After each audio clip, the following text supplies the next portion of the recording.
สำลักวันเวทแม่นตัดชัดเจนเป็นที่อวดอ้างอัครวิธีบาลีนักธรรมเก่งแท้ชำนาญบ่ผิดพลาดพลังเก่งขนาดเนาะจีมาบ้านน้องชาเราเป็นศิลธรรม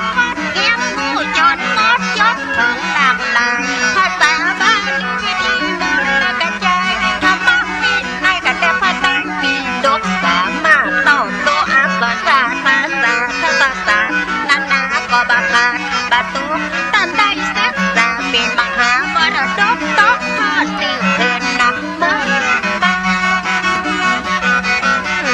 179 ปีมาถึงวันนี้เนาะยังมาสูญหายแต่เมื่ออายุ22 ปีพบกับน้องกระดังเปิดสมบทตามความเมตตาของอาจารย์การเจ้าบาที่เพิ่มศรัทธานับหนาปาปานพระมหาเถระสวามีนั่นนาเป็นพระอุปชาติวัดปฏิแห่งนั้น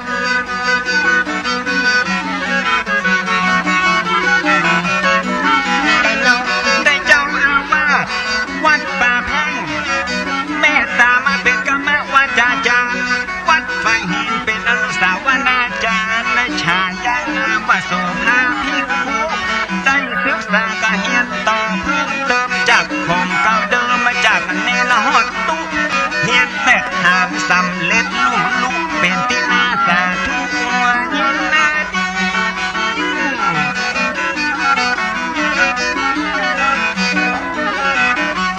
ได้ห้ามเฮียนต่อไปนั่นเล่า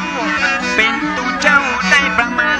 ปีกูบางมาแล้ววิชัยก็ได้สิ้นชีวิตได้รับหน้าที่เป็นครูบาเจ้าเป็นผู้สืบทอดเจตนาลมขอพระน้อยขยงเป็นผู้นำเป็นกองจีน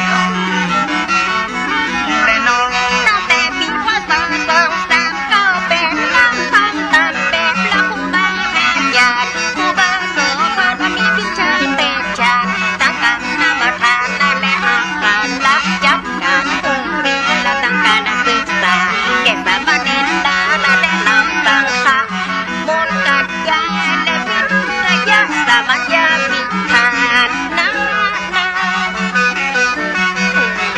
ครูบาเจ้ารู้หลายแขนงวิชาตอนนั้นห้องว่ากันสถานเป็นนั้นใครคือวัดละมีครบองค์สร้างต้องเลิกตู้ละได้ปีตู้นั้นมีพระคำละมีเป็นนั้นวัดบอกมันคงสูงว่ามีบทบาทพุทธศาสตร์ก็จะต้องทำอย่างถ้ามาเก่งแต่น้อยเนาะครูบาโสภาได้รับการยกย่องเป็นผู้จบทองกลากหลายสาขาพระไตรปิฎกอัฏฐดีกาวิปัสสนากรรมฐานเข้มขลัดจบนิรุตทางอักษรศาสตร์ท่องสูตรนักปราชญ์และการปฏิบัติท่านเอาเงินผาอยู่ตั้งหลังวัดบำเพ็ญวิปัสสนาถึงวัดเงินผาหลังวัดเอาปฏิยัติปฏิบัติปฏิเวทเป็นขอบเขตและเป็นพื้นฐานพุทธศาสตร์จะอยู่ยั่งยืนนานวัดเป็นสถานที่น่ากลับไว้คนบ่หูบ่มีผู้นำคนบ่มีคุณธรรมบ้านเมืองจะโหดหายจี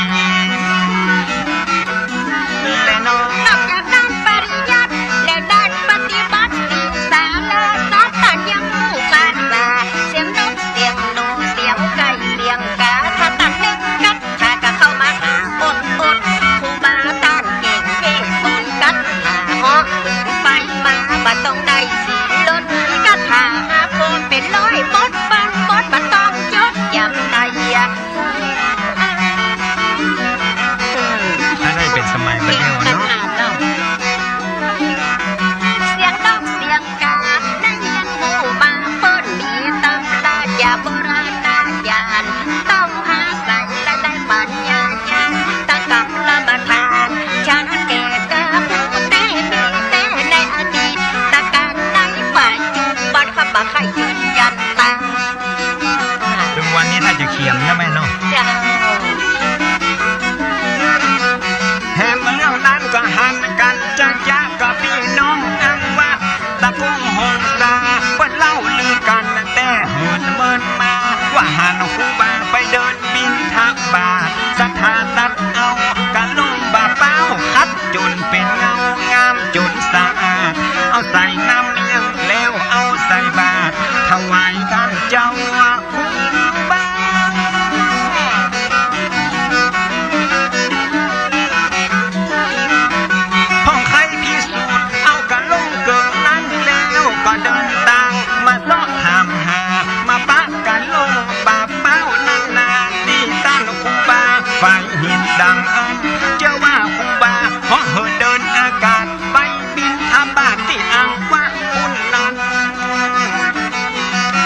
ความเก่งการปกครอง ดังการดังมองหันความเก่งอาชามีประธานนำหน้าพระเจ้ายิดชายังลนถวายตำแหน่งเบื้องบนสมานาทรัพย์ที่ลังเป็นปัจจุสังฆนายกาสีหา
ศานาและศรัทธาญาติโยม จะได้สุขสมเหมือนอย่างก่อนกี้ถ้าเป็นอย่างนี้บ้านเมืองก็วุ่นวายป่ายิ่งใจตั้งหลายนุ่มเท่าสับสนแต่เราเลือกพักเลือกใจ ยิ่งลง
ผู้จาพาที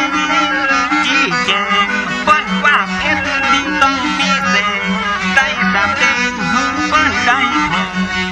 พอสอ2449ค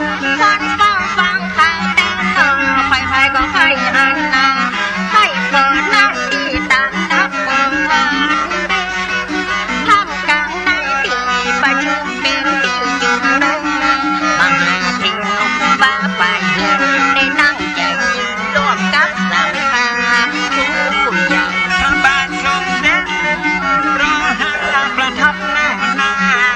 ไกลไกลตัดหามถึงความพรให้ไปในภาคสงลานหน้าผู้บาทำไว้ถ้าคนตอบขั้นตอนของปัญหาชักชางไทยข้อสั่งกับมหาราชาพ่อพระไทยดี มีพระราชปฏิสัง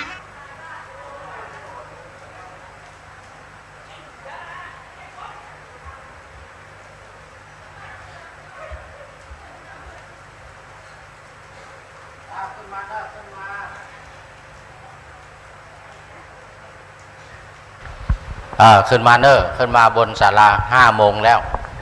แต่เดี๋ยว5 โมง 9 นาทีก็เริ่มละพวกแก้วมาเข้ามาทางในฮะ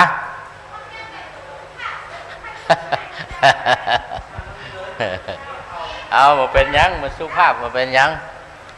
วันนานไม่ไหนละ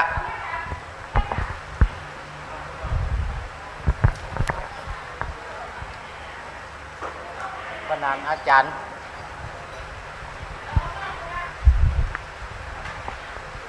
วันนานอาจารย์ไม่ไหนละเดียวอาจารย์บุญวันนี้อาจารย์บุญเป็นประธานเนอะจุดธูปเทียนบูชาพระรัตนตรัย ผู้เฒ่าผู้แก่ฮะแม่น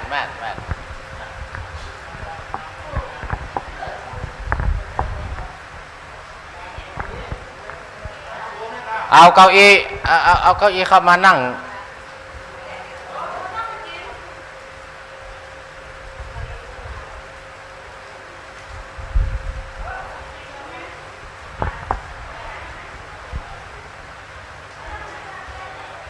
ใครที่อยู่ตั้งนอกเข้ามาเนอเข้ามาในศาลา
จารย์ดรบุญ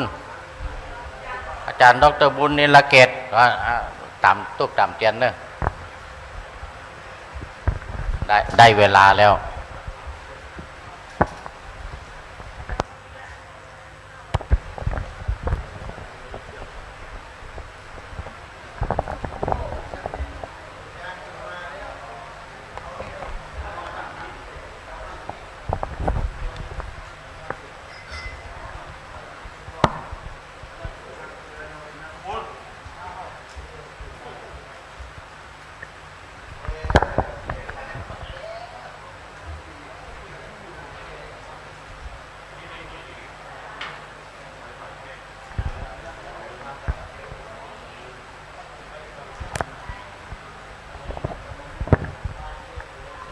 เอานะครับตอนนี้นะครับกำลังจุดเทียนธูปบูชาพระรัตนตรัยนะครับขอเชิญทุกท่านพนมมือนะครับ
เอาต่อไปนี้นะครับเฮาจะไหว้พระรับศีลพร้อมกันนะครับผม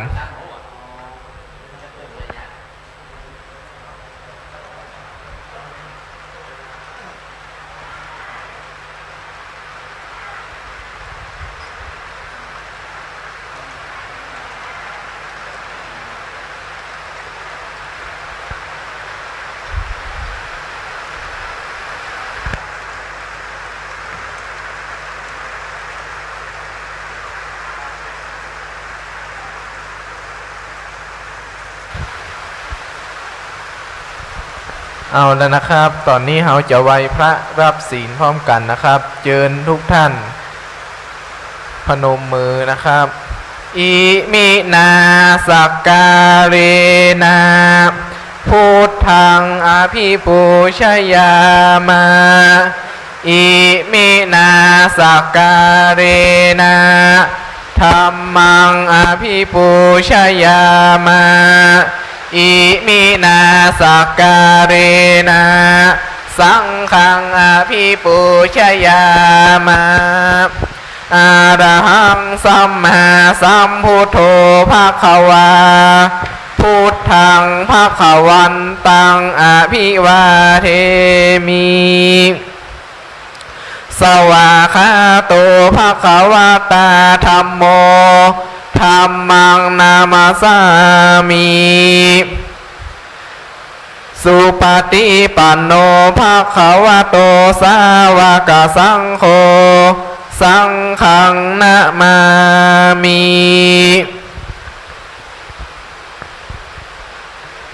มะยังพันเตติสัลลันเนนะสหปัญจศีลานิยาจามะตุติยัมปิมะยังพันเตติสัลลันเนนะสหปัญจศีลานิยาจามะตติยัมปิมะยังพันเตติสัลลันเนนะสหปัญจศีลานิยาจามะนะโมตัสสะภะคะวะโตอะระหะโตสัมมาสัมพุทธัสสะนะโมตัสสะภะคะวะโตอะระหะโตสัมมาสัมพุทธัสสะนะโมตัสสะภะคะวะโตอะระหะโตสัมมาสัมพุทธัสสะนะโมตัสสะภะคะวะโตอะระหะโตสัมมาสัมพุทธัสสะนะโมตัสสะภะคะวะโตอะระหะโตสัมมาสัมพุทธัสสะพุทธังสรณังคัจฉามิพุทธังสรณังคัจฉามิธัมมังสรณังคัจฉามิธัมมังสรณังคัจฉามิสังฆังสรณังคัจฉามิสังฆังสรณังคัจฉามิทุติยัมปิพุทธังสรณังคัจฉามิทุติยัมปิพุทธังสรณังคัจฉามิทุติยัมปิธัมมังสรณังคัจฉามิทุติยัมปิธัมมังสรณังคัจฉามิทุติยัมปิสังฆังสรณังคัจฉามิทุติยัมปิสังฆังสรณังคัจฉามิตติยัมปิพุทธังสรณังคัจฉามิตติยัมปิพุทธังสรณังคัจฉามิตติยัมปิธัมมังสรณังคัจฉา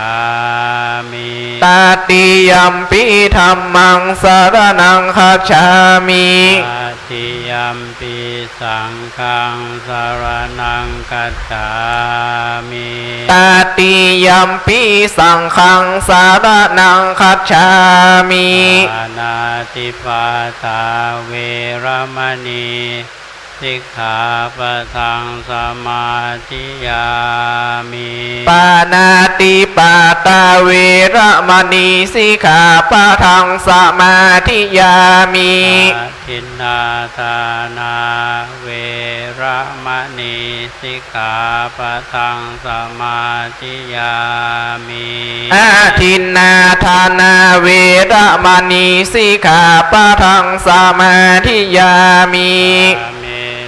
มิจฉาจาราเวรมณีสิกขาปะทังสมาธิยามิกาเมสุมิจฉาจาราเวรมณีสิกขาปะทังสมาธิยามิมุสาวาตาเวรมณีสิกขาปะทังสมาธิยามิมุสาวาทาเวรมณีสิกขาปะทังสมาธิยามิสุราเมรยะมัจจปมาทัฏฐานาเวรมณีสิกขาปะทังสมาธิยามิสุราเมรยะมัจจปมาทัฏฐานาเวรมณีสิกขาปะทังสมาธิยามิมานิปัญจสิกขาปตานิสีเลนะสุขติงยันติสีเลนะภูคสัมปทาสีเลนะนิพุติงยันติตัสสมาสีลังวิโสทะเยสาธุสาธุสาธุพรหมมาเร นอกเอ็นภาพต้องเต้นกระดานตองทำอันใดอันทาลัดทาลองปิ่นก้องแห่งนักผาดผู้ขาน้อยนาดขออาราธนาขอลูกศิษย์พาตถาโตนองค์อาจคืนธรรมาสเกี่ยวอาจเลียบดีเตสนาธรรมธรรมังอนุกรรมปีมังปะชังอาราธนังกะโลมา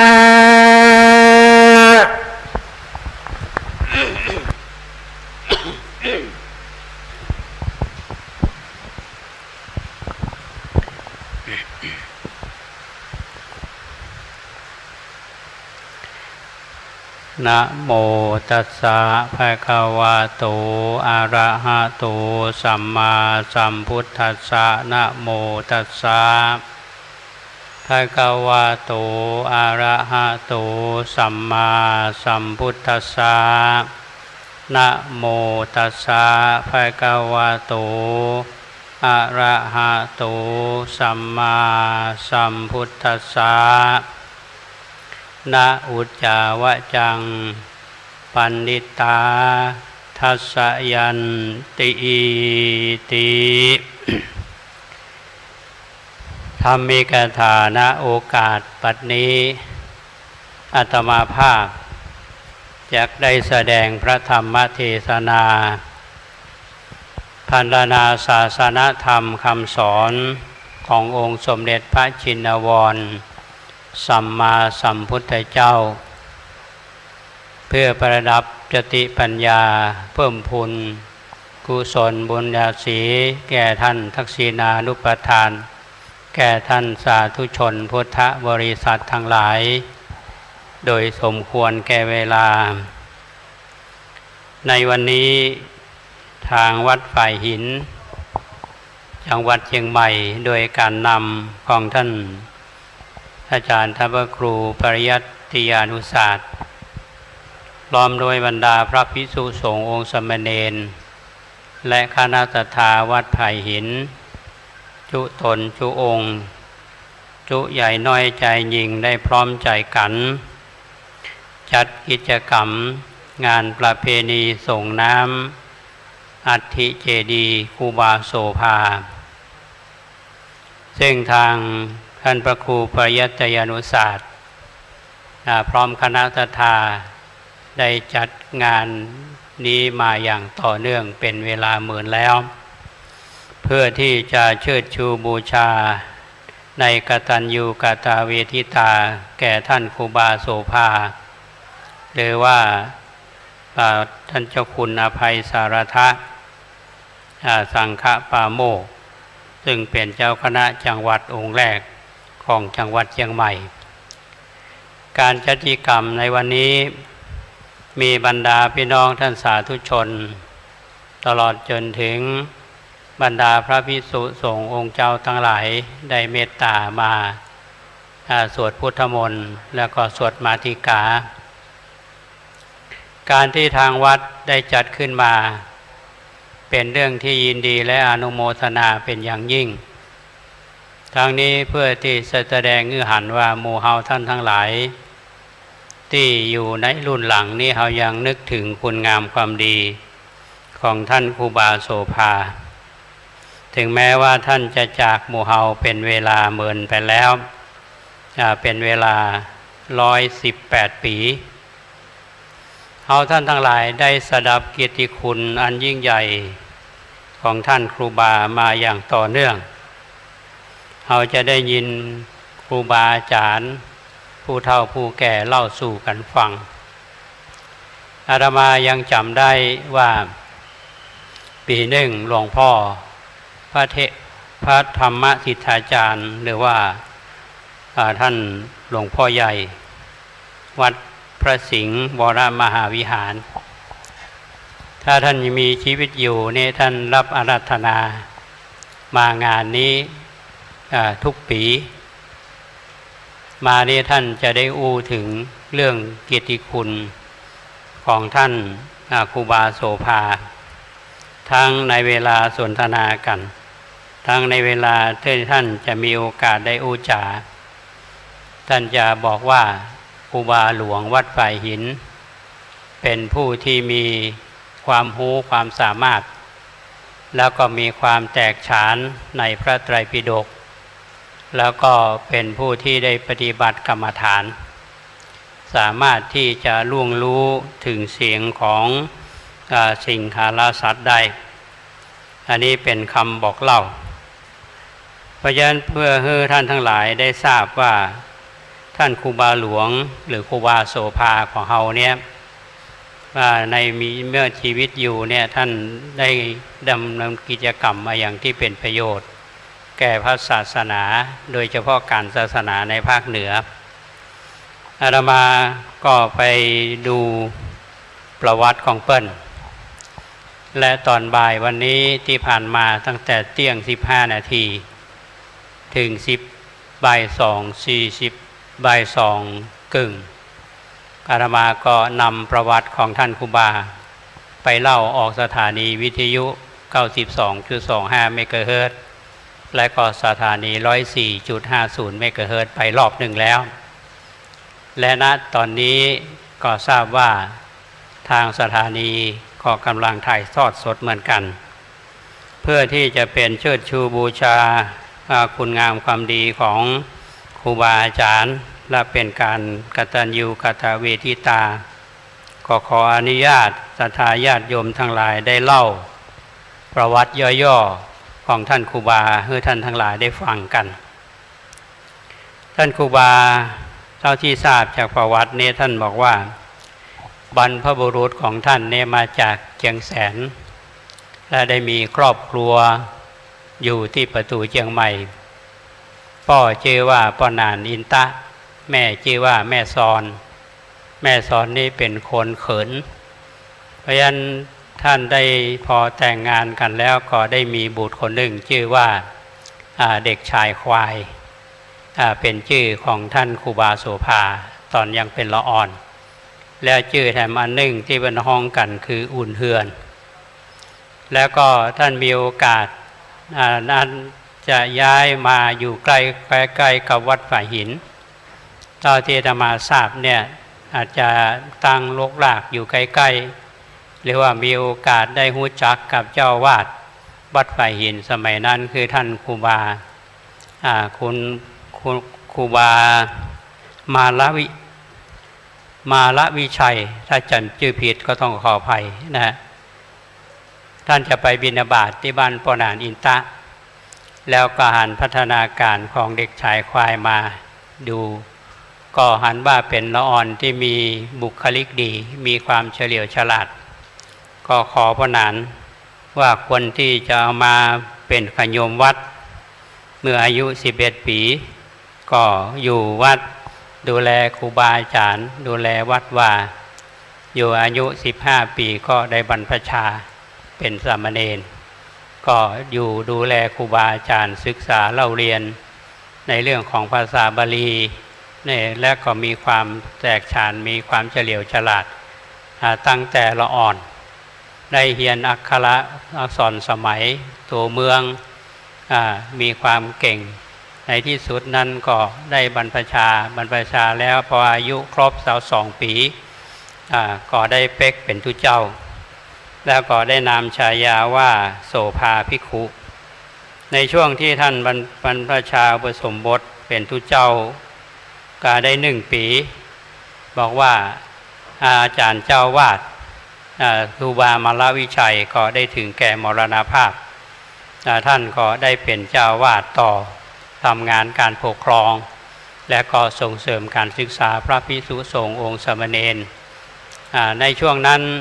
ท่านก็ถือว่าเป็นผู้ที่มีความรู้ความสามารถแล้วก็เป็นที่เคารพนับถือของบรรดาพระเจ้าประสงค์โดยเฉพาะอย่างยิ่งเจ้าผู้ครองนครเชียงใหม่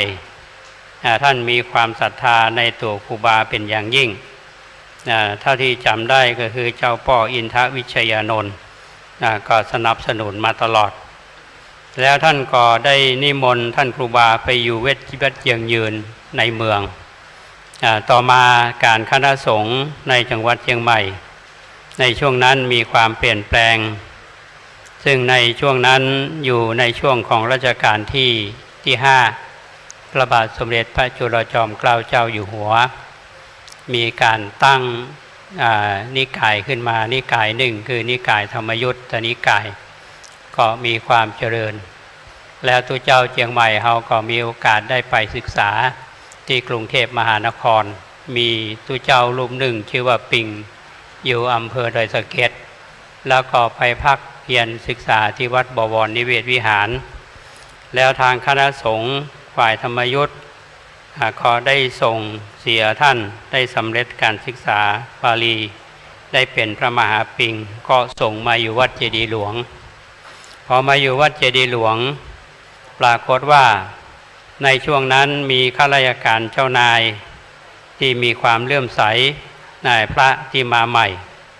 ก็พากันไปคือการสนับสนุนแล้วต่อมาก็เกิดความบ่พอใจในกลุ่มของคนรุ่นเก่าจึงบรรดาพระสงฆ์องค์เจ้าบรรดาคฤหัสถ์ญาติโยมและก็แม้แต่เจ้านายก็ไปคือการสนับสนุนแก่ท่านมหาปิงแล้วก็เกิดความขัดแย้งกันท่านมหาปิงก็ไปกรุงเทพไปรายงานต่อส่วนกลางต่อปีกมาก็ได้เป็นพระราชาคณะเที่ว่าเจ้าคุณแล้วก็เป็นการสนับสนุนก็ยิ่งเกิดความบ่พอใจในสมัยนั้นก็เกิดความขัดแย้งกันอย่างรุนแรงจนมีคำกล่าวว่าจะไหว้ตุเจ้าป่ากับไหว้ตุเจ้าบ้านตุเจ้าป่าก็หมายถึงของกลุ่มของท่านครูบาวัดไฟหินและกลุ่มครูบากลุ่มของตุเจ้าเชียงใหม่เฮาไหว้พระบ้านคือหมายถึงกลุ่มของพันมหาปิงเพราะฉะนั้นเราจะมองในชุดนี้ก็เกิดความขัดแย้งเข้าขอรายงานเข้าไปทางส่วนกลางพระบาทสมเด็จพระจุลจอมเกล้าเจ้าอยู่หัวพระองค์ทรงทราบเรื่องนี้ก็ได้มีหนังสือมอบให้กรมมหาดไทยแล้วก็นิมนต์ครูบาท่านเดินทางไปกรุงเทพในสมัยนั้นการเดินทางไปกรุงเทพต้องล่องเรือจากท่าวัดใจมงคลไปปรากฏว่าคนเชียงใหม่ก็มีข่าวลือกันว่าครูบาจะถูกจับพ้องถูกประหารพ้องคนก็มีความเสียอกเสียใจบางกลุ่มให้ก็มีตุเจ้าไปส่งก็ขออวยพรให้ครูบาก็ตุเจ้าก็พากันสวดชยันโต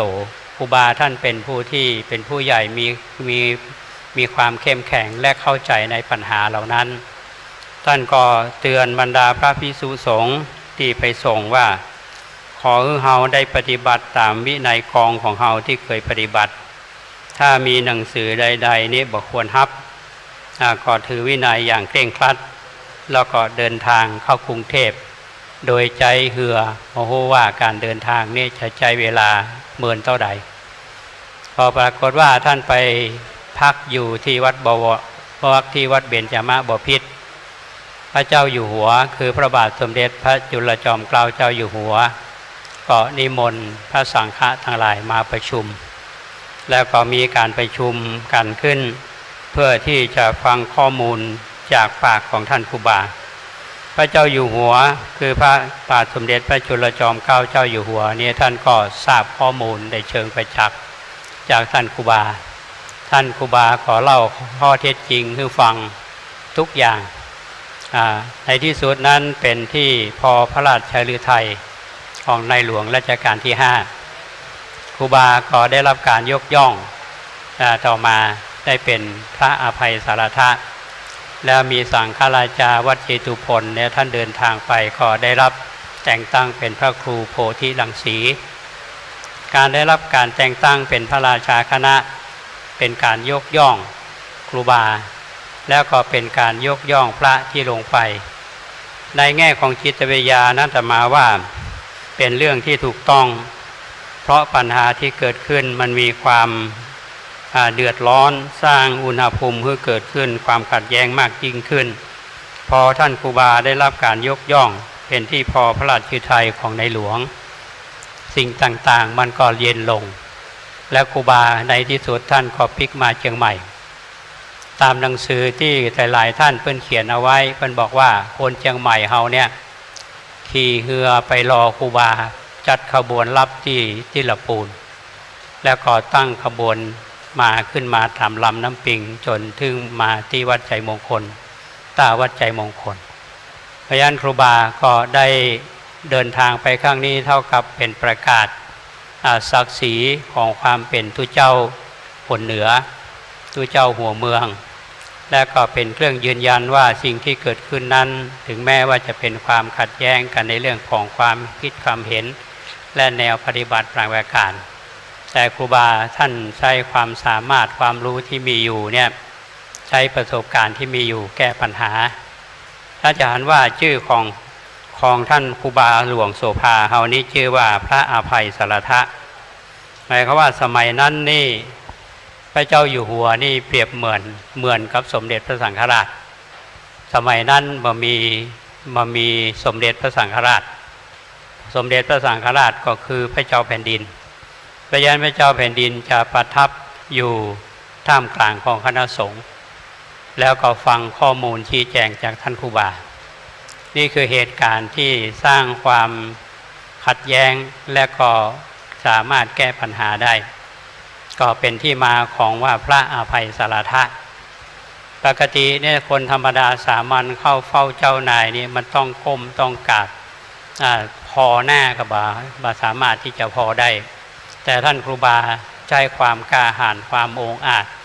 ถือว่าเป็นพระที่มีความบริสุทธิ์มีความตั้งใจในการที่จะเผยแผ่ศาสนายึดหลักของความถูกต้องเพราะฉะนั้นตรงนี้อาตมามองหันว่าท่านครูบาเนี่ยถ้าจะเปรียบไปอย่างที่อาตมาได้ยกปาชิตตะเกียบอกว่าบัณฑิตเนี่ยบัดทรงบัดแสดงอาการอันสูงและอันต่ำท่านทั้งหลายจะมองหันว่าบัณฑิตเนี่ยถึงแม้ว่าเรื่องราวเนี่ยยังจะเกิดขึ้นในเชิงบวกก็ดีเชิงลบก็ดีหรือที่เอาหู้จักว่าโลกธรรมมีลาภเสื่อมลาภมียศเสื่อมยศมีนินทาสรรเสริญสุขทุกข์ที่เกิดขึ้นในชีวิตของคนเฮาในสถานการณ์อย่างนี้ครูบาใช้หลักของบัณฑิตท่านใช้ความสุขุมความรอบคอบความรู้ที่มีอยู่เนี่ยแก้ปัญหา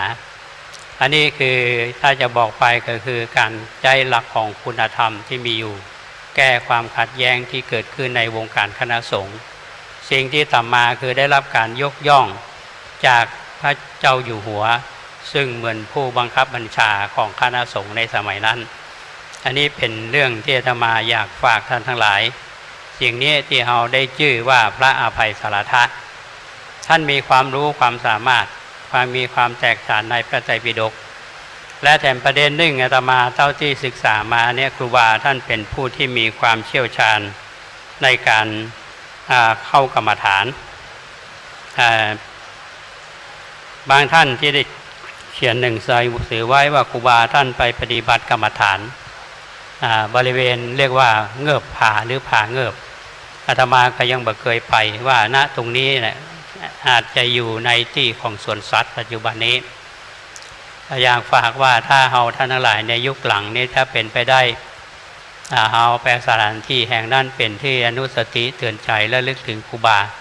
ว่าณสถานที่แห่งนี้ครูบาได้เคยมาปฏิบัตินั่งกรรมฐานเพื่อที่จะเป็นอนุสติเตือนใจแก่หมู่เฮาท่านทั้งหลายได้เป็นอย่างดีพระญาณธรรมาภาพก็ขอเล่าประวัติแล้วก็สะท้อนถึงคุณธรรมของท่านครูบาคือท่านทั้งหลายได้พินิจพิจารณาในเวลาพอสมควรสมกับที่พุทธภาษิตที่อาตมาได้ยกเอาไว้ว่าณอุจจาวจังบัณฑิตาทัศนันติก็คือว่าบัณฑิตนี้บัดแสดงอาการอันสูงอันต่ำก็คือว่าเป็นไปตามอารมณ์ของโลกธรรมท่านเป็นคนที่มีจิตที่ไม่หวั่นไหวมีความเข้มแข็งมีความอดทนยึดถึงหลักความถูกต้องเพราะฉะนั้นวันนี้ก็ขออนุโมทนากับท่านพระครูปริยัติยานุศาสตร์ท่านนิมนต์อาตมาเทศน์อาตมาก็บอกว่าวันนี้เสียงบดีบรรวัติเทศน์5 นาทีก็พอละตรงนี้ก็ผ่านมา 10 กว่านาทีแล้วมั้งพอสมควรเพราะฉะนั้นบุญกุศลที่ท่านพระครูพร้อมด้วยคณะศรัทธาญาติโยมท่านสาธุชนได้ร่วมกันกระทำบำเพ็ญดังนี้เพื่อที่ระลึกนึกถึงคุณงามความดีของท่านครูบาโสภาและเฮาท่านทั้งหลายก็จะได้ร่วมกันส่งน้ำเจดีย์ส่งน้ำรูปเหมือนของท่านครูบาก็แสดงความเคารพและกตัญญูกตเวทิตาต่อท่านถึงแม้ว่าท่านจะจากหมู่เฮาไปเมินถึง118 ปีแล้วก็ตามคุณงามความดีที่ท่านทำก็ยังอยู่ในหัวใจของหมู่เฮาท่านทั้งหลายตราบที่หมู่เฮาระลึกนึกถึงบุญที่ท่านได้กระทำบำเพ็ญมาอิมินากตะปุญเยนะด้วยบุญกุศลที่ได้กระทำบำเพ็ญนี้ขออุทิศแด่บุญแด่ดวงวิญญาณของท่านครูบาได้รับทราบและอนุโมทนาว่าวันนี้ทางท่านพระครูปริยัติยานุศาสตร์พร้อมด้วยพระสงฆ์องค์สามเณรคณะศรัทธาได้ประกอบกิจกรรมเป็นอาจาริยบูชาในคุณงามความดีด้วยบารมีธรรมของท่านก็ได้มาปกห่มหมู่เฮาท่านทั้งหลายและขอให้อำนาจคุณพระศรีรัตนตรัยพระแก้วเจ้า3 ประการได้มาปกห่มหมู่เฮาท่านทั้งหลายได้อยู่เย็นเป็นสุขคิดมุ่งมั่นปรารถนาสิ่งใดก็ขอให้สำเร็จดังความคำปรารถนาจงทุกประการแสดงพระธรรมเทศนามาขอหันว่าพอสมควรแก่เวลาขอสมมุติยุติลงคงไว้ด้วยเวลาเพียงเท่านี้เอวังก็มีด้วยประการฉะนี้สาธุต่อไปนะครับขอเชิญท่านผอ.ชาญชัยชัยชนะนะครับมาถวายกันเทศนะครับขอเชิญครับ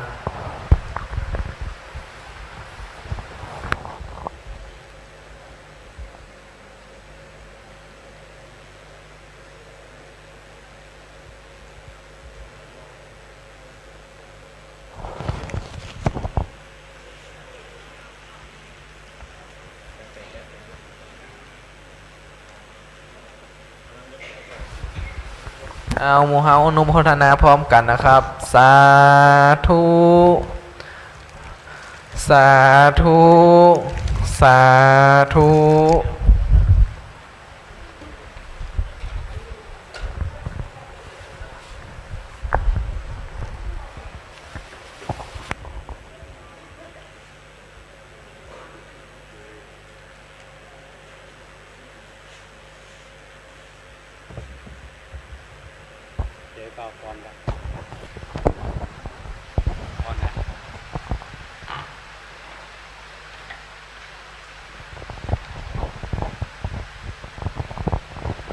ยะถาวาลิวาหาปุราปาริปุเรนติสาคารังเอวะเมวะอิโตทินังเปตานังอุปกปปติอิชิตังปฏิตังตุมหังคิปะเมวะสามินจันตุสเปปุเรนตุสังกปาจันโทปนารโสยะถามณิโชติระโสยะถาสัพพิติโยวิวัจจันตุสัพพะโรโควินัสตุมาเตภวะตวันตารโยสุขีทีคายุโกภวะอภิวาทนาสีลิสานิจังบุทธาปจายโนจัตตารโอธรรมาวัฏันติอายุวันโนสุขังภะลังสาธุ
ภาพใหญ่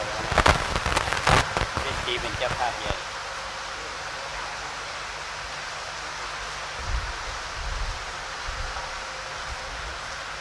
คือสวดมนต์นะสวดมนต์ก่อนให้สวดมนต์ที่สาม วิปติปฏิภาญาสัมปะสัมปติสิทธิยาสัพพะทุกขาวินาศายาปาริตังพุทธมังคารังวิปติปฏิภาญาสัมปะสัมปติสิทธิยาสัพพะพยาวินาศายาปาริตังพุทธมังคารังวิปติปฏิภาญาสัมปะสัมปติสิทธิยาสัพพะโลกาวินาศายาปาริตังพุทธมังคารัง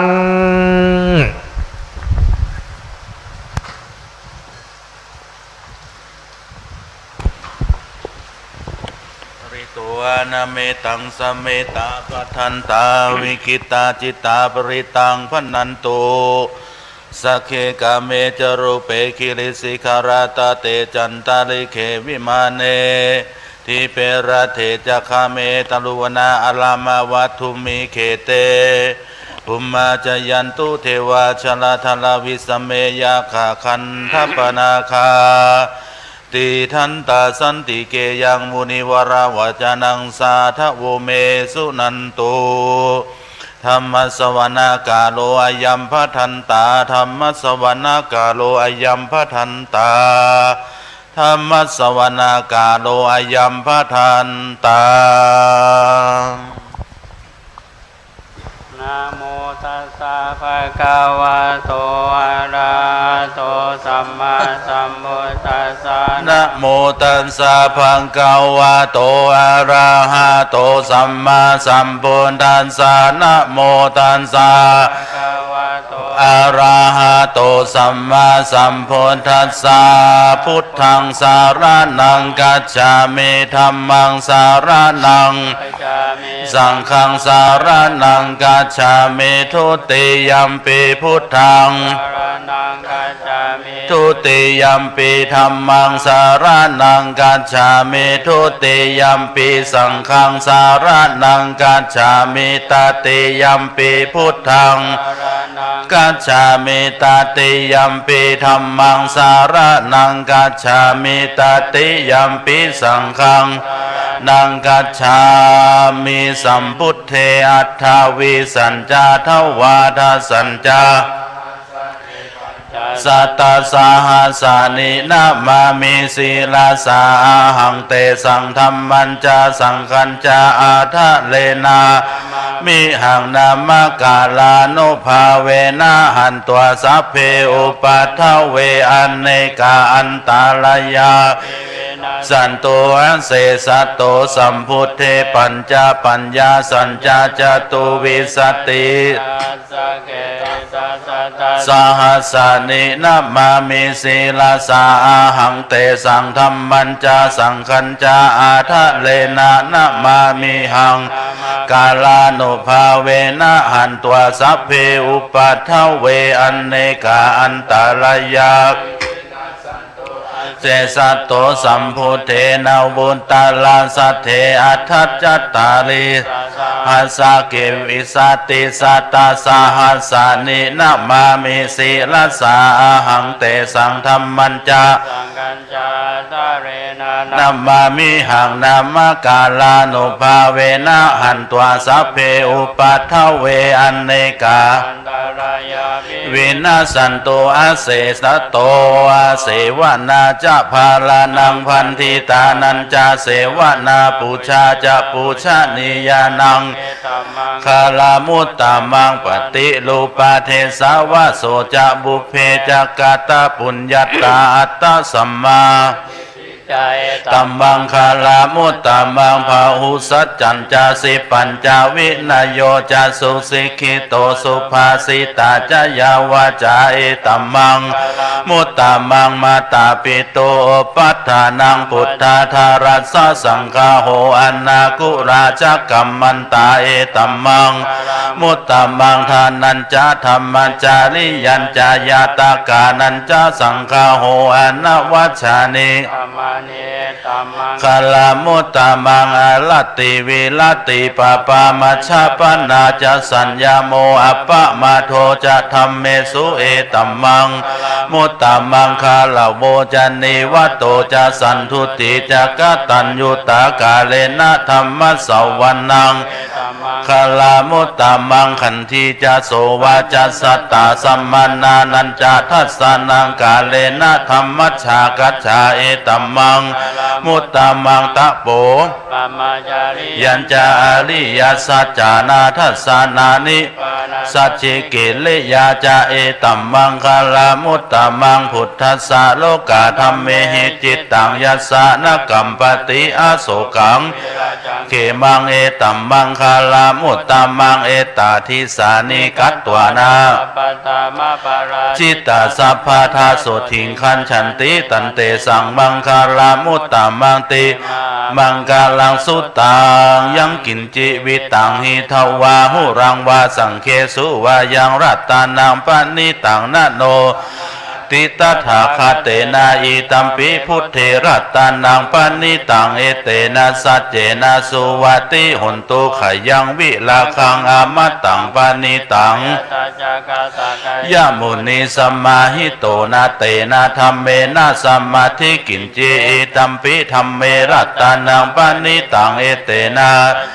สุวัติหุนตุยัมพุทธเศโธปาลิวันนะเยสุจิงสัมมาทิมานันตาริกัญญามาหุสัมมาทินาเตนะวิชาเตอิตัมปิธัมเมรัตตานังปณิตังเอเตนะสัจเจนะสุวัติหุนตุเยปุคคาลาอัฏฐสัทถังเอตานิยุคานิหุนติเตทักขินายาสุขตัสสะสาวกาเอเตปาริอิตัมปิสังเครัตตานังปณิตังเอเตนะสัจเจนะสุวัติหุนตุเยสุปายุตตามานัสสานิคามิโนโคตัมมาสาสานามเฮติปฏิปตาอามัตตังวิคัยหะรัตถาพุทธานิมานาอิตัมปิสังเครัตตานังปณิตังเอเตนะสัจเจนะสุวัติหุนตุขีนังปุรานังนวังนาทิสัมปวังวิลาตาจิตตาเตขีนาพิชาวิลุลาหิฉันทานิภูหิตัมปิสังเครัตตานังปณิตังเอเตนะสุวัติหุนโต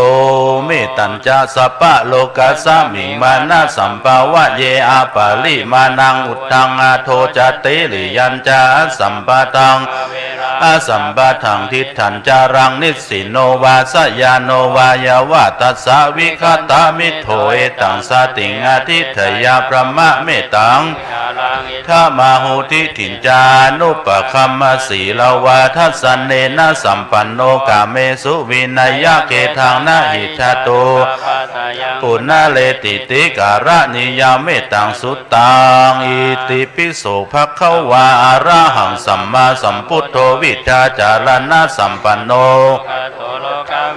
อนุตตโรปุริสธรรมสารถิสัทธาเทวมนุสสานังพุทโธภควาติสวะคาโตภควตาธัมโมอากาลิโกเอหิปัสสิโกโอปันนายิโกปัจจตังเวทิตาโพวินโยหิติสุปฏิปันโนภควะโตสาวกสังโฆชุปฏิปันโนยะยะปฏิปันโนภควะโตสาวกสังโฆสามีจิปฏิปันโนภควะโตสาวกสังโฆยะทิทังจัตตาริปุริอัฏฐปุริสาปุคลาเอสะภควะโตสาวกสังโฆอาหุนโยปาหุนโยทักขินโยอัญชลีอนุตตรังบุญญาเขตังโลกันสาติยันตุนิมิตังอวะมังคะลังจโยจะมะนากุสะคุณนาสัสสะโถปะปะคะโหพุทธานุภาเวนะวินาสเมนตุยันตุนิมิตังอวะมังคะลังจโยจะมะนากุสัสสะโถปะปะคะโหโทสุ ปินาอากันตังธรรมานุภาเวนะวินาสัมเมนตุยันตุนมังคลังจโยจามนาโกสักกุณาสัสสะโถปปะกะโหโทโสปินาอากันตังสังฆานุภาเวนะวินาสัมเมนตุมหากาลุนิโกนาโทหิตายะสัพพะปานินังปุเรตวะปาลามิสัพพะปะโตเอเตนะสัจจวะเจนะเตชะยะมังคลังชยันโตโพธิยามูเลสักกายะนังนันทิวัฒโนเอวังตงวิทโยหิขยะมังคาเลอปาราจิตตบัลลังเกสิเสปทาวิโปคะเลอภิเสเกสัพพะพุทธนังอะคัปปะโตปโมทติสุมังคลังสุปาปะตังสุโหทิตังสุขโนสุโมโหโตจะสุยิถังพรหมจาริสุปทักขินังปาทักขินังปาทักขินังมโนกัมมังปณิทิเตปาทักขินาปาทักขินานิกัตตวานาลาปันทัตปาทักขิเนเทอัตถลัทธาสุขิตาวิลุลละหาพุทธาสาสันเนอโรคาสุขิตาสัพเพหิยติพีตัวพุทธารัตนังอุสสะถังอุตตมังวะลังหิตังเทวามนุสสานังพุทธเตเชนาปัทถวาสัพเพทุกขาอุปัสสเมนตุเตสักกะตัวธรรมารัตนังโอสัตถังโอตัมมังวะลังปาลิลาอุปัสสมามัตเตเชนะสดทินานะสันตุปัทถวาสัพเพพยาอุปัสสเมนตุเตสักกะตัวสังขารัตนังอาหุนายยังปะหุนายยังสังฆเตเชนะโสทินานะสันตุปัทถวาสัพเพโรคาวสัมเมนตุเตนัตถิเมสารนังอัญญังพุทโธเมสารนังวรังเอเตนะสัจจวาเจนะอุนตุเตนัตถิเมสารนังอัญญังธัมโมเมสารนังวรังเอเตนะสัจจวาเจนะอุนตุเตชยมังคลังนัตถิเมสารนังอัญญังสังโฆเมสัจจวาเจนะอุนตุเตมังคลังยังกินจิรัตนังโลเกวิชติวิวิทังพุทโธรัตนังพุทธะสัมมังนาทิตัสสมาสุธีภวันตุเตรัตนังโลเกวิชติวิวิทังพุทโธรัตนังธัมมะสัมมังนาทิตัสสมาสุธีภวันตุเตยังกินจิรัตนังพุทโธรัตนังสังฆสัมมังนาทิตัสสมาสุธีภวันตุเตสีริธิติมติเตโชชัยสิทธิมหิทธิมหาคุณาปริมิตาบุญญาติสัพพันตารยานิวรณาภะคะวะโตอะระหะโตสัมมาสัมพุทธัสสะทวันติสมหาปุริสารักขณานุภาเวนะอาสิตายานุพยัญชนะนุภาเวนะอตุตระกาลานุภาเวนะพันธรังสียานุภาเวนะเกตุมาลานุภาเวนะทัสสะปาระมิตานุภาเวนะทัสสะอุปปาระมิตาทัสสะปาระมัทธปาระมิตานุภาเวนะศีลสัมมาทิปัญญานุภาเวนะธัมมานุภาเวนะสังฆานุภาเวนะเตชานุภาเวนะอินทานุภาเวนะพระลานุภาเวนะยยะธัมมานุภาเวนะติสาสะธรรมขันธานุภาเวนะนวะโลกุตตะละธัมมานุภาเวนะอัตถังคิกะมะคานุภาเวนะอัตตะปฏิยานุภาเวนะชรพิญญานุภาเวนะจตุสัจจญาณานุภาเวนะทัสสะสัพพัญญุตตยานานุภาเวนะเมตตากาลุนามุทิตาอุเบกขานุภาเวนะสัพพปาริตานุภาเวนะรัตนาตยัสสะลานานุภาเวนะตุยัง ตโวนาสุปายาสาวินาสันตุสัพพะอันตารายาปิวินาสันตุสัพพะสังกัปปะตุหังสัมมิฉันทุทิคายุตาตุหังหนตุสมิงสัมมาคิโกหนตุสัพพะทากัสสะภาภูมิขังคามหาสมุทธาราคะคเทวตาสัทธาตุมอนุราคันตุทุกขปัตตาจนิทุกขาปยาปัตตาจนิพยาโสกปัตตาจนิโสกาหนตุปานิโนเอตาวตาจะอเมหิสัมปทังบุญญาสัมปทังสัพเพเทวานุโมทันตุสัพพะสัมปติสิทธิยาทานังทาทันตุสัพพทาภวนาภิลตาหนตุพุทธปาลปัตตาปเจกานันจังหา หันตานาจาเตเชนารักขังวันทามิสัพพโสภาวันตุสัพพมังคาลังรักขันตุสัพพเทวตาสัพพพุทธานุภาเวนะภาวันตุเตภวตุสัพพมังคาลังรักขันตุสัพพเทวตาสัพพธรรมานุภาเวนะสัทธาสุธีภวันตุเตภวตุสัพพมังคาลังรักขันตุสัพพสังฆานุภาเวนะสัทธาโสธีภวันตุเตกุศลธรรมาอกุศลธรรมาอภยกตาธรรมาสุขายะยุตตาธรรมาทุกเวทนายะสัมปยุตตาธรรมาสุขายะเวทนายะสัมปยุตตาธรรมาวิปากาธรรมาวิปากาธรรมะธรรมาเนวะวิปากานาวิปากาธรรมะธรรมาอุปาทินโนปาทายอนุปาทินโนปาทานิยาธรรมาอนุปาทินานุปาทานิยาธรรมาสังกิเลธาสังกิเลสิกาธรรมาสังกิเลธาสังกิเลธาสังกิเลสิกาธรรมาสวิตากาสวิจาราธรรมาวิตากาวิจารามัตตาธรรมาวิตากาวิจาราธรรมาคตาธรรมาสุขาสหคตาธรรมาอุเบกขาสหคตาธรรมาทัสสเนนะปะหาตปาธรรมาภาวนาญาปะหาตปาธรรมาเนวะนาภาวนาญาปะหาตปาธรรมาทัสสเนนะปะหาตปาเหตุกาธรรมาภาวนาญาปะหาตปาเหตุกาธรรมาเนวะทัสสเนนะคามิโนธรรมาปัจจยคามิโนธรรมาคามิโนนาปัจจยคามิโนธรรมาเสขาธรรมาอาเสขาธรรมาเนวะเสขานาเสขาธรรมาปริตตาธรรมามหาคตาธรรมปามนาธรรมาปริตตาลัมมนาธรรมามหาคตาลัมมนาธรรมาอัปปมนาลัมมนาธรรมาอินาธรรมาธรรมาปณิตาธรรมานิยตาสัมมาสัมมัตตานิยตาธรรมาอนิยตาธรรมามัคคาลัมมนาธรรมามัคคาเหตุกาธรรมามัคคาทิปติโนธรรมาอุปนาโนปันนาธรรมาอุปาทิโนธรรมาอติตาธรรมาอนาคตาธรรมาปัจจุปันนาธรรมาอติตาลัมมนาธรรมาลัมมนาธรรมาปัจจุปันนาลัมมนาธรรมาพาหิตาธรรมาอาจตาพาหิตาธรรมาอาจตาพาหิตารัมมนาธรรมาอาจตาพาหิตารัมมนาธรรมาสนิทัสสนาสัมปติฆาธรรมานิทัสสนาสัมปติฆาธรรมาอธิทัสสนาปฏิฆาธรรมาเหตุปัจจโยอาลัมมนาปัจจโยปัจจโยอนันตระปัจจโยสัมมานันตระปัจจโยสหัชตะปัจจโยอัญญมัญญปัจจโยนิสายปัจจโยอุปาณิสายปัจจโยปุเรชตา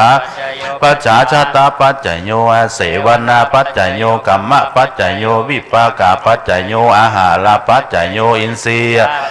ชนะปัจจโยมัคคะปัจจโยสัมปายุตตาปัจจโยวิปายุตตาปัจจโยอธิปัจจโยนัตถิปัจจโยวิคตาปัจจโย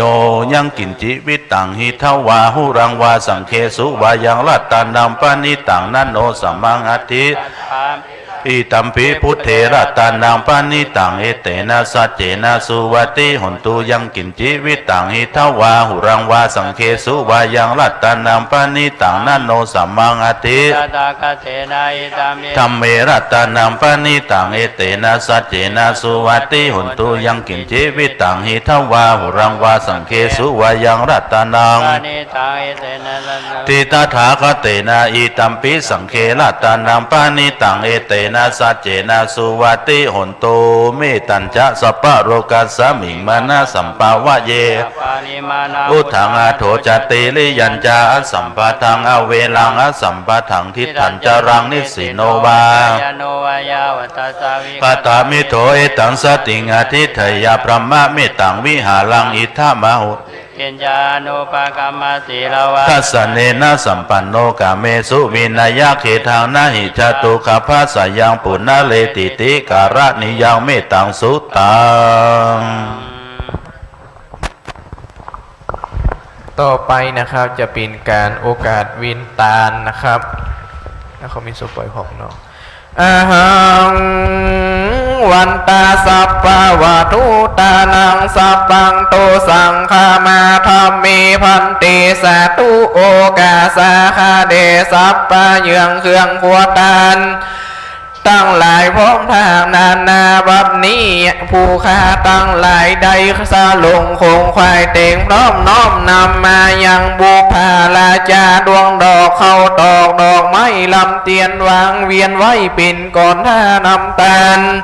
เพื่อจากมานำมาสุ่มมาขวตานเม่นว่าผู้ค้าตั้งหลายใดก็ตามคำตียะตามได้ย่ำตีสูงได้ก็ตามอันบ่ควรด้วยกายกรรมวจีกรรมมโนกรรมผู้ค้าตั้งหลายก็กลัวเป็นบาปนักหนาผู้ค้าตั้งหลายจะขอสุมมายังว่าตู้ตามตั้งหลายมวลหงนี้เตดีลีกายะตัวเลวจีตัวเลมโนตัวเลสันจิจาสันจิจาติตาโตสัง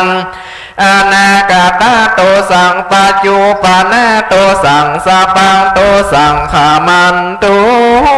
โนพลนาโตญิเตวาฟังละหมู่เต็บดาวทุกด่านดาวขีดคงไข่อันอยู่ไกลและอยู่ไกลทุกตนไม่สลีเตปาดามีทุกแห่งห้องทุกติดต้องเจ้ากาวานจุงจากฟังเสียงสารแห่งผู้ค้าจากปาวัติกล่าวของตานนงคานนาไทยเมธรณีตนจำมุนตนจำบาปตนจำน้ำยาดไม้ตานขอจุงไข่ที่ปาตาวานยอดยองเยื่อขาบวันตีขอเจิญมาอนุโมตันนายินดีซึ่งวาระขี่ยากอันเก้ามูลลาศรัทธาไม่มีพระครูปาลิยัตติยานุศาสตร์ใดกึดกินกองตานในกาละบัดเดียวนี้ขอเทวบุตรเทวดาท่านเจ้าจุงนำข่าวกองบุญกองทานเหล่านี้ไปบอกกล่าวยังพระท่านเจ้าครูบาโสภาว่าผู้ค้าตั้งหลายกึดการกองตานในกาละบัดเดียวนี้นัดจุงจะมีเตียงเต้ดีลีโยสันนิสินโนวานาโพธิโมเนมารังมหันติงวิชัยโยสัมโพธิมาขันจิงอานันตัญญาโนโยโลกุตตโมตังปานามามีพุทธังตัง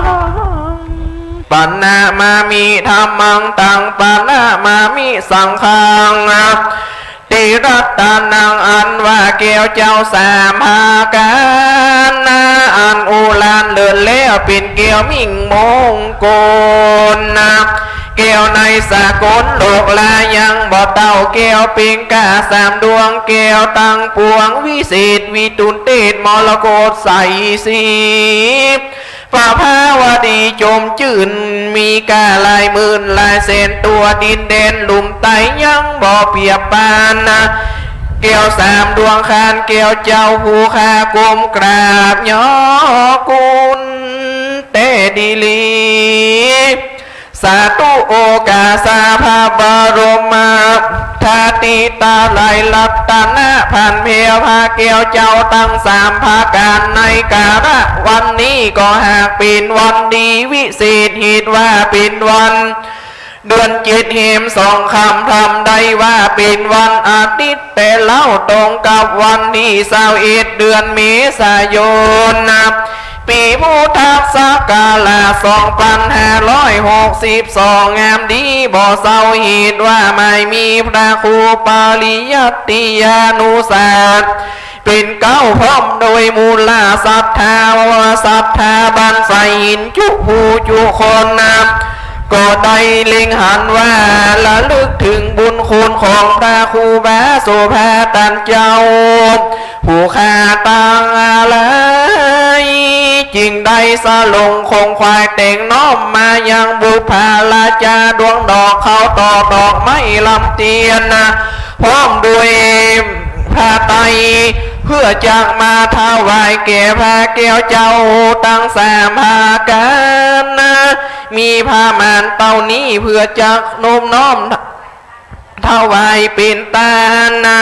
บัดนี้ผู้ค้าตั้งหลายขอโอกาสลาตันนาเกี่ยวเจ้าตั้งสามภาการจุงมีธรรมะเมตตาปฏิกาวายนารับเอาเลี้ยวเหือฮือเลี้ยวดังสมกรรมกรรมปรารถนาแห่งมูลศรัทธาเจ้าเก้าเงาตีใดฮือตานจุงจังมีผู้ดังผู้ค้าจังโอกาสเวียนเกณฑ์ตามมคภาษาบาลีว่าสาธุโอกาสามายังพันเตอิมานิอาคิบุภาจตานังโอตันนาภิการัตานังสหปุจุปการนาวิเศตานังภาจนาตานังทาปิตวาพุทธธรรมสังฆสักกาจังเตมะภูเจมาตุติยัมปิสาตุโอกาสามายังพันติอิมานิมากิบุภาลาจาตานังโอตันนาภิการัตานังสหปุจุปาการนาวิสีสาตานังภาจันนาตานังทาปิตวาพุทธธรรมสังฆสักกาจังเตมะภูเจมาตติยัมปิสาตุโอกาสามายังพันติอิมานิอาคิบุภาราชาตานังโอตันนาภิการัตานังสหปุจุปการนาวิสีสตังภาจันนาตานังทาปิตวาพุทธธรรมสังคัสสะสักกาจังเตมะปูเจมาอัมหากังทีคารัตตังหิตายะสุขายะสังวาตันตุโนด้วยดังศรัทธาผู้ค้าตั้งหลายใดฮือตันในการะบัดเดียวนี้สัพพุริสาตั้งหลายตั้งไปก่อนว่าผู้ค้าใดฮือตันแล้วขอบุญกุศลเหล่านี้จุงใดบังเกิดแก่ผู้ค้าตั้งหลายเม่นว่าไปตั้งวันตกจุงได้เงินเป็นกระสอบ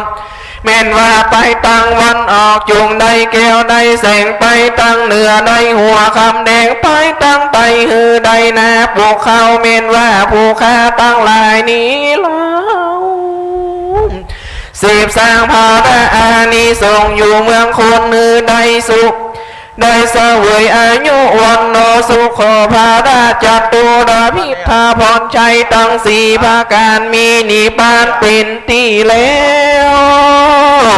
ขอความสุขสำราญนะจงมีแก่ผู้ค้าตั้งหลายเตียงเต้ดีลี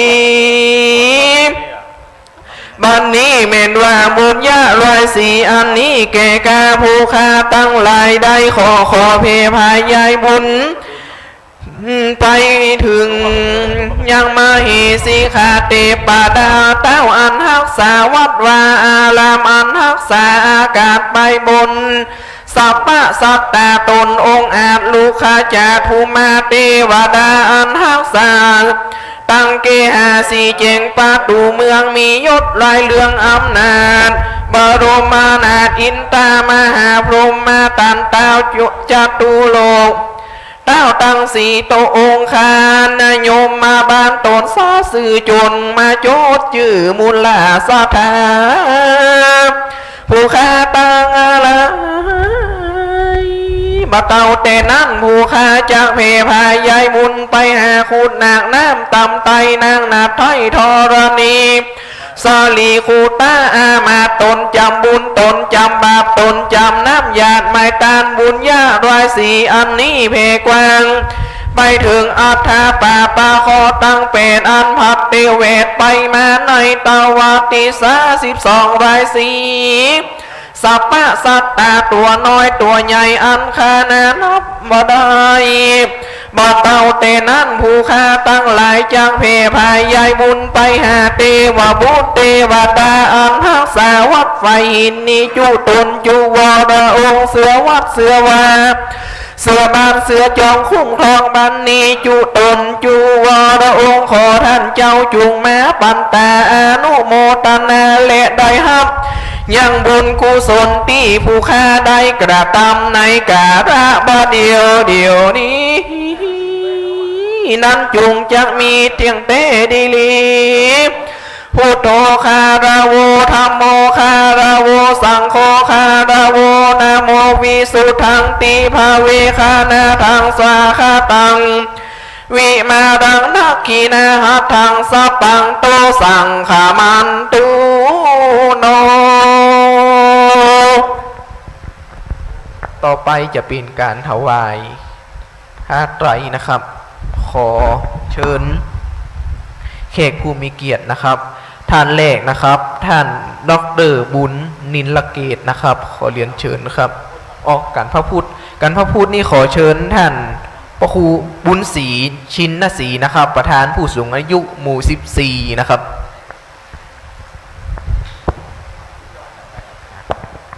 ท่านที่สองนะครับ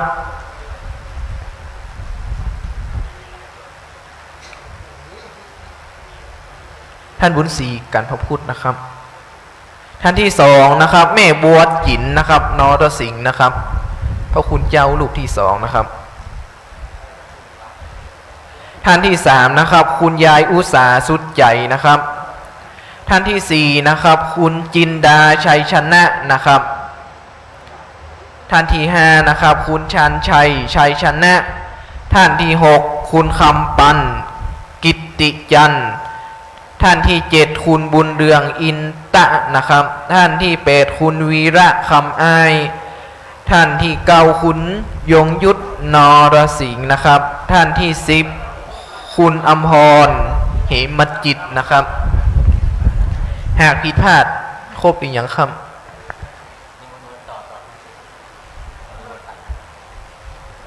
เรียงลำดับกันไปเลยนะครับ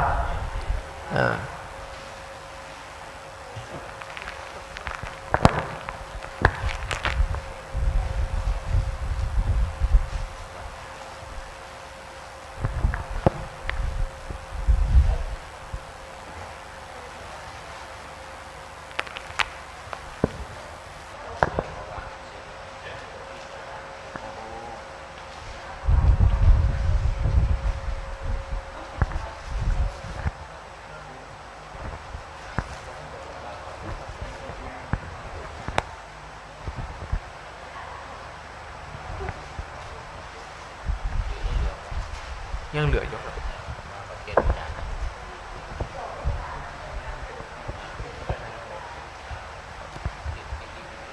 ครับ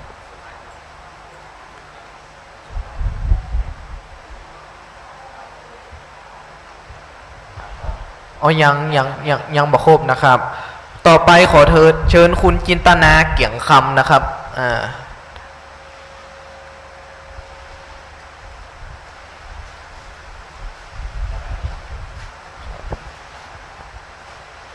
ต่อไปคุณบุญช่วยปิงเสริมก็ครับต่อไปคุณนัฐการจิลาเจริญวัฒน์นะครับส่วนกันมคทายกนะครับขอเชิญคุณ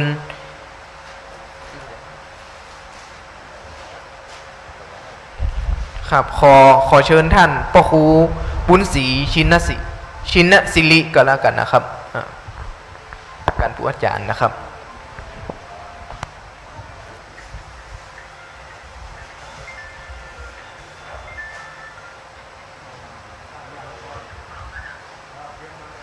เอาครบเรียบร้อยนะครับขอนิมนต์พระคุณเจ้าพิจารณาพระไตรนะครับ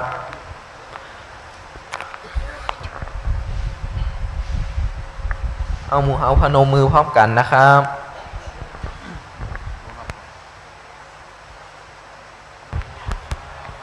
สังฆาราอุปาทวยธรรมิโน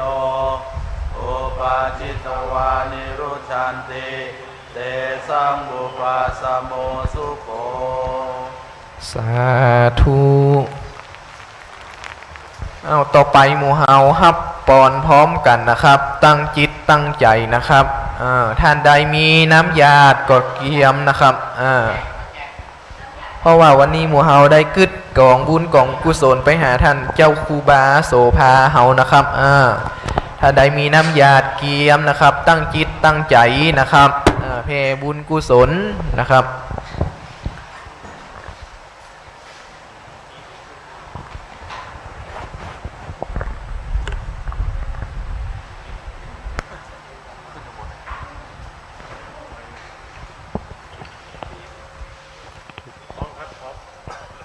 ยะถาวาริวหาปุราปาริปุเรนติสาคารัง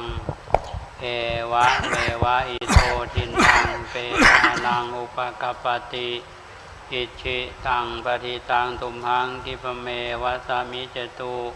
สัพเพปุเรนตุสังกปาจันโทปนะระโสยะถามณิโชติระโสยะถาสัพพิติโยวิวัชชันตุสัพพะโลกโอวินาศตุมาเตภวัตวันตรายโยสุขีติกายุโกภวะพิวัฒนาสิริสนิจังวุธาปจายโนจัตตารโอธัมมาวัฏันติอายุวันโนสุขังภาลังรัตนัตยานุภาเวนรัตนัตยเตจัสสาทุกขโรกัปยาเวราโสกาสันตุจุปัตตวาอเนกาอันตรายาปิวินัสสันตุจเจจตุจยสิทธิตานังลาภังสดทิปะกยังสุขังภรังสิริอายุจวันโนจะโพคังวุฒิจยสวาสตวัสสามจะอายุจะจีวสิทธิภวันตุเตภวตุสัพพมังคลังลาคันตุสัพพเทวตาสัพพพุทธานุภาเวนัสธาโสทิภวันตุเตภวตุสัพพมังคลังราคันตุสัพพเทวตาสัพพธรรมานุภาเวนัสธาโสทิภวันตุเตภวตุสัพพมังคลังราคันตุสัพพเทวตาสัพพสังฆานุอาเวนัสตาโสทิภวันตุเต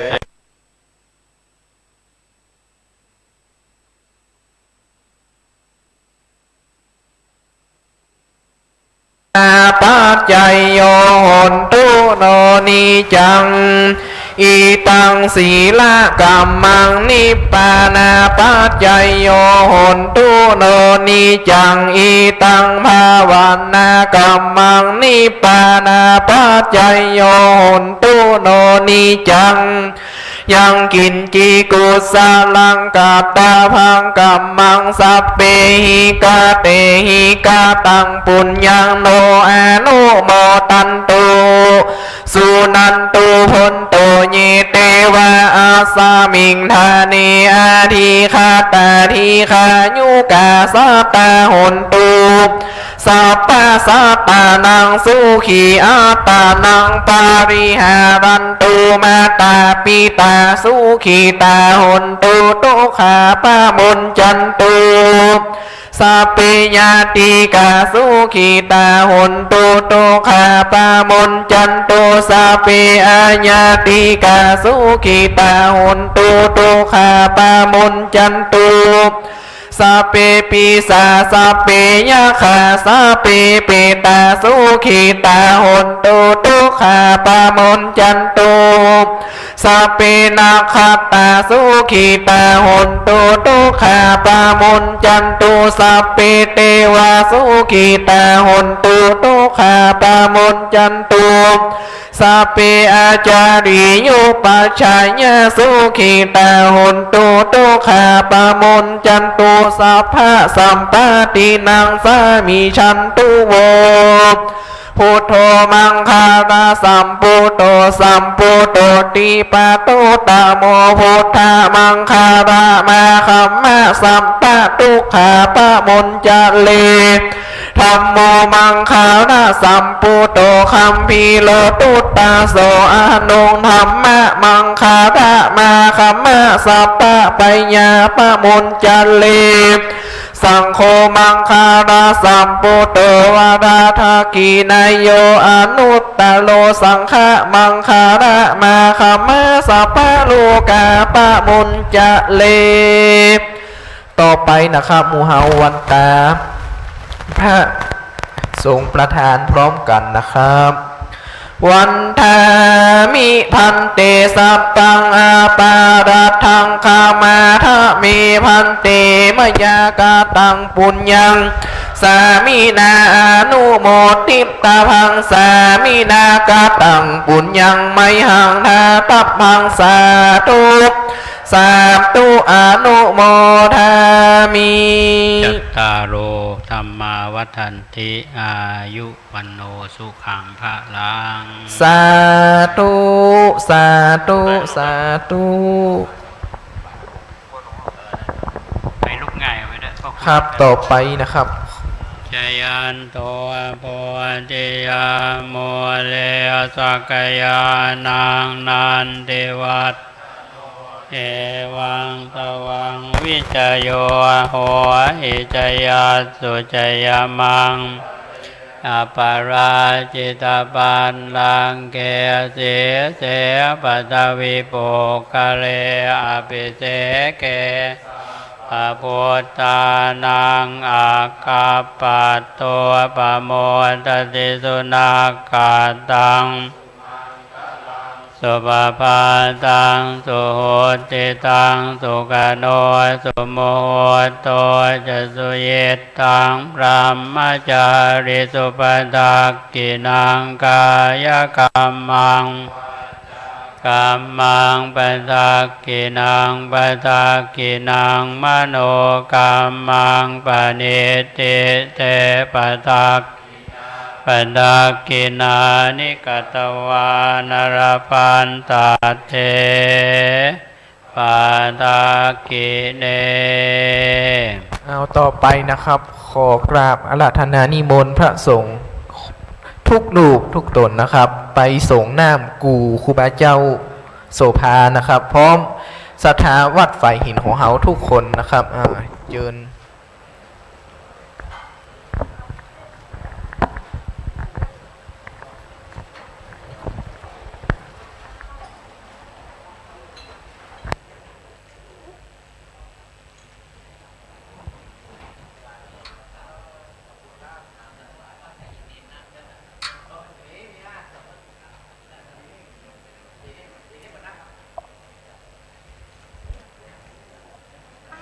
เป็นที่ยังยับใจหดหูอ่อนแอ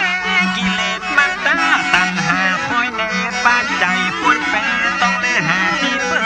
ตัวเจ้าตาดีนั่งตาขาตาบอดตายแล้วไปเจอวัดสวรรค์จันทร์ฟ้า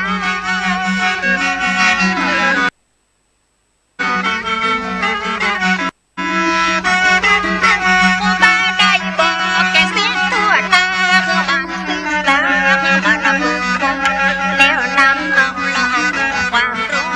ไปสอนผู้ยิ่งใหญ่ผู้คนศาสนาบ่มีมือตนเพราะคนสุบเป็นตนนำตามที่บอก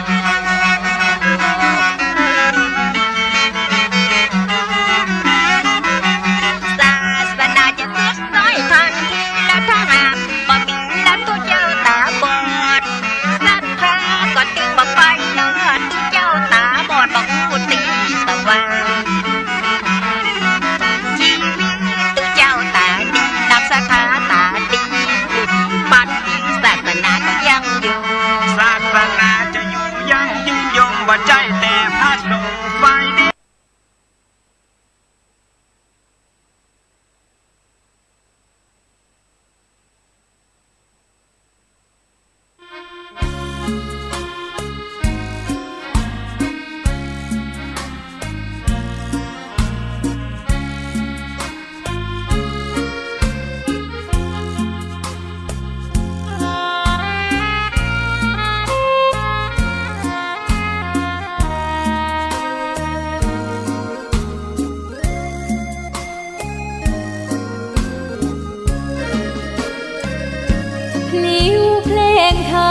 ถูกถ้อยคำเข้าถึงจิตใจฟังรายการวิทยุเสียงใสส่งถึงใจไปสู่ปลายนาสารธรรมน้อมนำมองพระศาสดาบอกผู้คนทั่วลาหันมาเข้าวัดฟังธรรมคลื่นเสียงนี้เป็นคลื่นธรรมะจากใจส่งถึงบ้านไกลบ้านไกลฟังได้สุขใจล้ำ